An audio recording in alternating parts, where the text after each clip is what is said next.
Hello.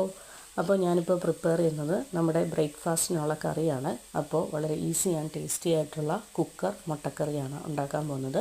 അപ്പോൾ ഏറ്റവും ആദ്യം കുക്കർ എടുത്തു, അതിലേക്ക് കോക്കനട്ട് ഓയിൽ ഒഴിച്ചു. അതിനുശേഷം അരിഞ്ഞു വെച്ചിരിക്കുന്ന സവോള, തക്കാളി, ഗ്രീൻ ചില്ലി, ഗാർലിക്ക്, കറി ലീഫ് ഇതെല്ലാം ചേർത്തു.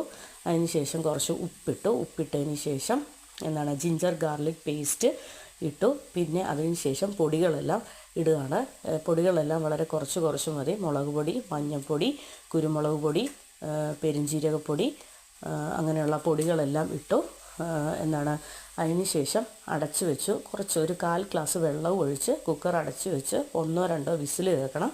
വിസിൽ കേട്ടതിന് ശേഷം തേങ്ങാപ്പാൽ നമ്മൾ പിഴിഞ്ഞെടുത്ത് വെച്ചിരിക്കുന്ന തേങ്ങാപ്പാൽ ഒഴിക്കുക. തേങ്ങാപ്പാൽ ഒഴിച്ചതിന് ശേഷം ബോയിൽഡ് എഗ്ഗും കൂടെ ഇട്ട് എടുക്കുക. വളരെ ടേസ്റ്റി ആയിട്ടുള്ള കുക്കർ